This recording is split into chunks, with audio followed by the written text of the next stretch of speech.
en los últimos decenios, el interés por los ayunadores ha disminuido muchísimo. Antes era un buen negocio organizar grandes exhibiciones de este género como espectáculo independiente, cosa que hoy, en cambio, es imposible del todo. Eran otros los tiempos. Entonces, toda la ciudad se ocupaba del ayunador, aumentaba su interés a cada día de ayuno, todos querían verlo siquiera una vez al día, en los últimos del ayuno no faltaba quien se estuviera días enteros sentado ante la pequeña jaula del ayunador. Había, además, exhibiciones nocturnas, cuyo efecto era realzado por medio de antorchas. En los días buenos, se sacaba la jaula al aire libre, y era entonces cuando les mostraban el ayunador a los niños. Para los adultos aquello solía no ser más que una broma, en la que tomaban parte medio por moda, pero los niños, cogidos de las manos por prudencia, miraban asombrados y boquiabiertos a aquel hombre pálido, con camiseta oscura, de costillas salientes, que, desdeñando un asiento, permanecía tendido en la paja esparcida por el suelo,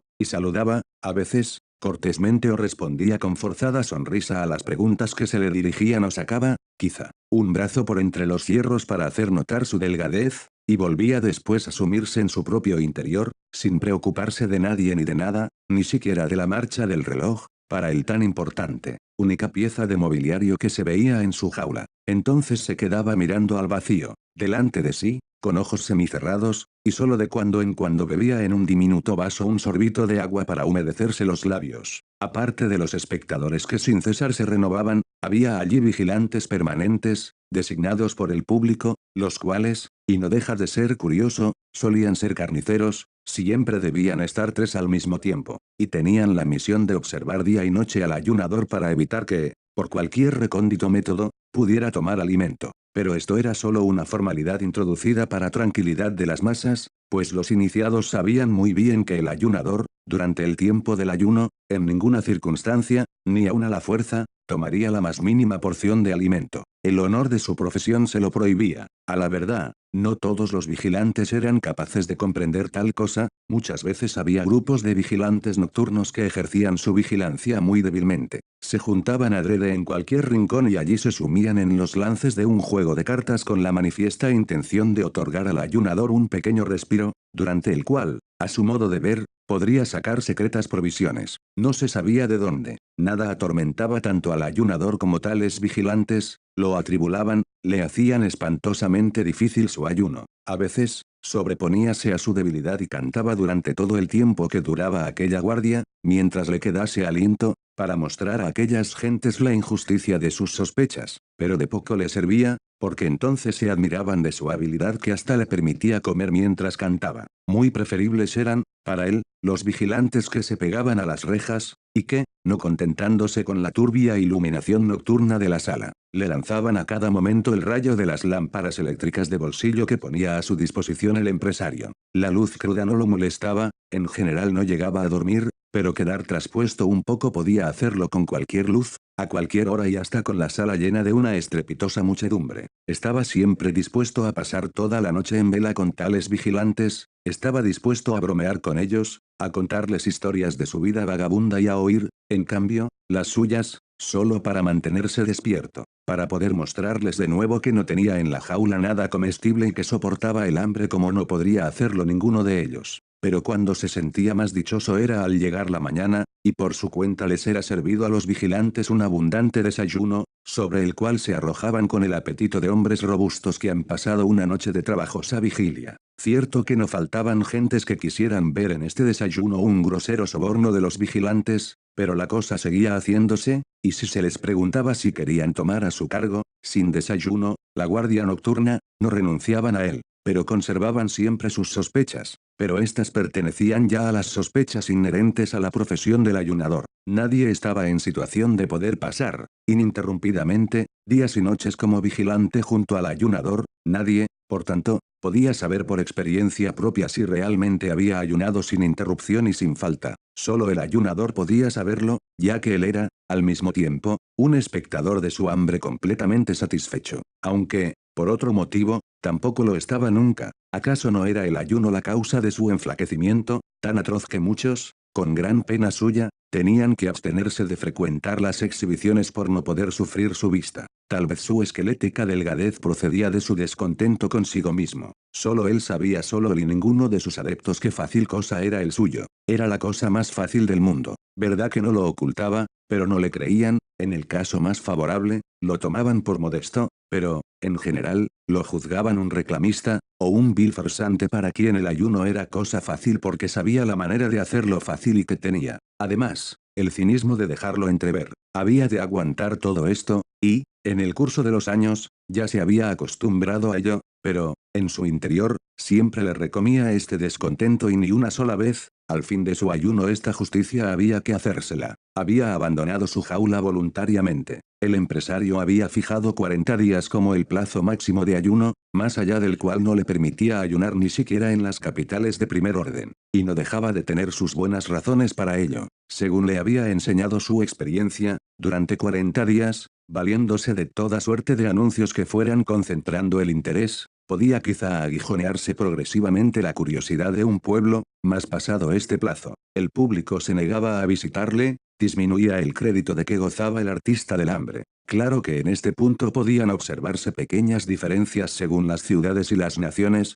pero, por regla general, los 40 días eran el periodo de ayuno más dilatado posible. Por esta razón, a los 40 días era abierta la puerta de la jaula, ornada con una guirnalda de flores, un público entusiasmado llenaba el anfiteatro, sonaban los acordes de una banda militar. 2 médicos entraban en la jaula para medir al ayunador, según normas científicas, y el resultado de la medición se anunciaba a la sala por medio de un altavoz. Por último, 2 señoritas, felices de haber sido elegidas para desempeñar aquel papel mediante sorteo, llegaban a la jaula y pretendían sacar de ella al ayunador y hacerle bajar un par de peldaños para conducirle ante una mesilla en la que estaba servida una comidita de enfermo cuidadosamente escogida. Y en este momento, el ayunador siempre se resistía. Cierto que colocaba voluntariamente sus huesudos brazos en las manos que las 2 damas, inclinadas sobre él, le tendían dispuestas a auxiliarle, pero no quería levantarse, porque suspender el ayuno precisamente entonces, a los 40 días, podía resistir aún mucho tiempo más, un tiempo ilimitado, porque César entonces, cuando estaba en lo mejor del ayuno, porque arrebatarle la gloria de seguir ayunando, y no solo la de llegar a ser el mayor ayunador de todos los tiempos,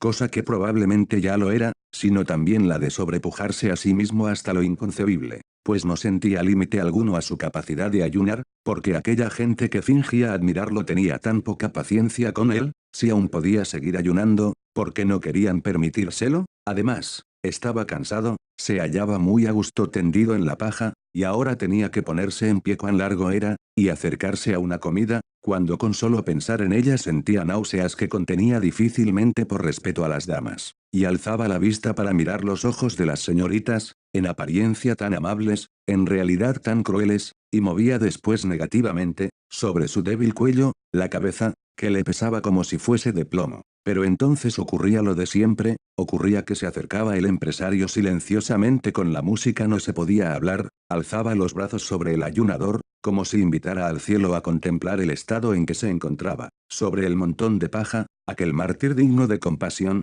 cosa que el pobre hombre, aunque en otro sentido, lo era, agarraba al ayunador por la sutil cintura, tomando al hacerlo exageradas precauciones, como si quisiera hacer creer que tenía entre las manos algo tan quebradizo como el vidrio, y, no sin darle una disimulada sacudida, en forma que al ayunador, sin poderlo remediar, se le iban a un lado y otro las piernas y el tronco. Se lo entregaba a las damas, que se habían puesto entre tanto mortalmente pálidas. Entonces el ayunador sufría todos sus males, la cabeza le caía sobre el pecho, como si le diera vueltas, y, sin saber cómo, hubiera quedado en aquella postura, el cuerpo estaba como vacío, las piernas, en su afán de mantenerse en pie, apretaban sus rodillas una contra otra, los pies rascaban el suelo como si no fuera el verdadero y buscaran a este bajo aquel, y todo el peso del cuerpo, por lo demás muy leve, caía sobre una de las damas, la cual, buscando auxilio, con cortado aliento jamás se hubiera imaginado de este modo aquella misión honorífica, alargaba todo lo posible su cuello para librar siquiera su rostro del contacto con el ayunador, pero después, como no lo lograba, y su compañera, más feliz que ella, no venía en su ayuda, sino que se limitaba a llevar entre las suyas, temblorosas, el pequeño haz de huesos de la mano del ayunador, la portadora, en medio de las divertidas carcajadas de toda la sala, rompía a llorar y tenía que ser librada de su carga por un criado, de largo tiempo atrás preparado para ello. Después venía la comida, en la cual el empresario, en el semisueño del desenjaulado, más parecido a un desmayo que a un sueño, le hacía tragar alguna cosa, en medio de una divertida charla con que apartaba la atención de los espectadores del estado en que se hallaba el ayunador. Después venía un brindis dirigido al público, que el empresario fingía dictado por el ayunador, la orquesta recalcaba todo con un gran trompeteo, marchábase el público y nadie quedaba descontento de lo que había visto, nadie, salvo el ayunador. El artista del hambre, nadie, excepto él. Vivió así muchos años, cortados por periódicos descansos, respetado por el mundo, en una situación de aparente esplendor, mas, no obstante, casi siempre estaba de un humor melancólico, que se acentuaba cada vez más, ya que no había nadie que supiera tomarlo en serio. Con que, además, ¿podrían consolarle? ¿Qué más podía apetecer? Y si alguna vez surgía alguien, de piadoso ánimo, que lo compadecía y quería hacerle comprender que, probablemente, su tristeza procedía del hambre, bien podía ocurrir, sobre todo si estaba ya muy avanzado el ayuno, que el ayunador le respondiera con una explosión de furia, y, con espanto de todos, comenzaba a sacudir como una fiera los hierros de la jaula. Mas para tales cosas tenía el empresario un castigo que le gustaba emplear. Disculpaba al ayunador ante el congregado público, añadía que solo la irritabilidad provocada por el hambre, irritabilidad incomprensible en hombres bien alimentados, podía hacer disculpable la conducta del ayunador. Después, tratando de este tema, para explicarlo pasaba a rebatir la afirmación del ayunador de que le era posible ayunar mucho más tiempo del que ayunaba, alababa la noble ambición, la buena voluntad, el gran olvido de sí mismo, que claramente se revelaban en esta afirmación, pero enseguida procuraba echarla abajo solo con mostrar unas fotografías, que eran vendidas al mismo tiempo, pues en el retrato se veía al ayunador en la cama, casi muerto de inanición, a los 40 días de su ayuno. Todo esto lo sabía muy bien el ayunador, pero era cada vez más intolerable para él aquella enervante deformación de la verdad. Presentábase allí como causa lo que solo era consecuencia de la precoz terminación del ayuno. Era imposible luchar contra aquella incomprensión, contra aquel universo de estulticia. Lleno de buena fe, escuchaba ansiosamente desde su reja las palabras del empresario, pero al aparecer las fotografías, soltábase siempre de la reja, y, sollozando, volvía a dejarse caer en la paja. El ya calmado público podía acercarse otra vez a la jaula y examinarlo a su sabor. Unos años más tarde, si los testigos de tales escenas volvían a acordarse de ellas, notaban que se habían hecho incomprensibles hasta para ellos mismos. Es que mientras tanto se había operado el famoso cambio, sobrevino casi de repente, debía haber razones profundas para ello, pero ¿quién es capaz de hallarlas? El caso es que cierto día, el tan mimado artista del hambre se vio abandonado por la muchedumbre ansiosa de diversiones, que prefería otros espectáculos. El empresario recorrió otra vez con él media Europa, para ver si en algún sitio hallarían aún el antiguo interés. Todo en vano, como por obra de un pacto, había nacido al mismo tiempo, en todas partes, una repulsión hacia el espectáculo del hambre. Claro que, en realidad, este fenómeno no podía haberse dado así, de repente, y, meditabundos y compungidos, recordaban ahora muchas cosas que en el tiempo de la embriaguez del triunfo no habían considerado suficientemente, presagios no atendidos como merecían serlo, pero ahora era demasiado tarde para intentar algo en contra. Cierto que era indudable que alguna vez volvería a presentarse la época de los ayunadores, pero para los ahora vivientes, eso no era consuelo. ¿Qué debía hacer, pues, el ayunador? Aquel que había sido aclamado por las multitudes, no podía mostrarse en barracas por las ferias rurales, y para adoptar otro oficio, no solo era el ayunador demasiado viejo, sino que estaba fanáticamente enamorado del hambre. Por tanto, se despidió del empresario, compañero de una carrera incomparable, y se hizo contratar en un gran circo, sin examinar siquiera las condiciones del contrato. Un gran circo, con su infinidad de hombres, animales y aparatos que sin cesar se sustituyen y se complementan unos a otros, puede, en cualquier momento, utilizar a cualquier artista, aunque sea un ayunador, si sus pretensiones son modestas, naturalmente. Además, en este caso especial, no era solo el mismo ayunador quien era contratado, sino su antiguo y famoso nombre, y ni siquiera se podía decir, dada la singularidad de su arte,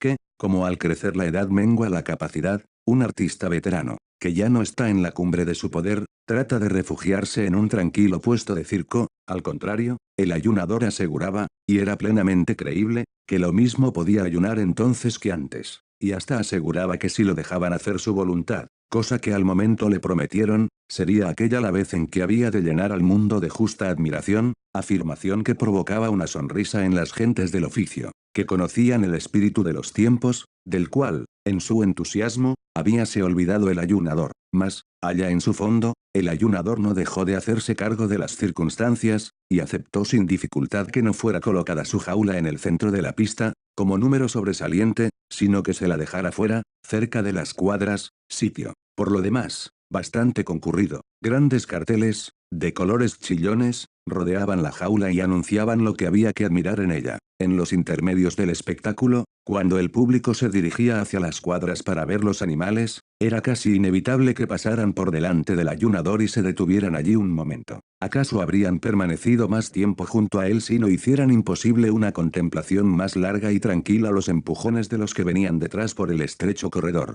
y que no comprendían que se hiciera aquella parada en el camino de las interesantes cuadras? Por este motivo, el ayunador temía aquella hora de visitas, que, por otra parte, anhelaba como el objeto de su vida. En los primeros tiempos apenas había tenido paciencia para esperar el momento del intermedio, había contemplado, con entusiasmo, la muchedumbre que se extendía y venía hacia él, hasta que muy pronto, ni la más obstinada y casi consciente voluntad de engañarse a sí mismo se salvaba de aquella experiencia. Tuvo que convencerse de que la mayor parte de aquella gente, sin excepción, no traía otro propósito que el de visitar las cuadras, y siempre era lo mejor el ver aquella masa, así, desde lejos, porque cuando llegaban junto a su jaula, enseguida lo aturdían los gritos e insultos de los dos partidos que inmediatamente se formaban, el de los que querían verlo cómodamente, y bien pronto llegó a ser este bando el que más apenaba al ayunador, porque se paraban, no porque les interesara lo que tenían ante los ojos, sino por llevar la contraria y fastidiar a los otros, y el de los que solo apetecían llegar lo antes posible a las cuadras. Una vez que había pasado el gran tropel,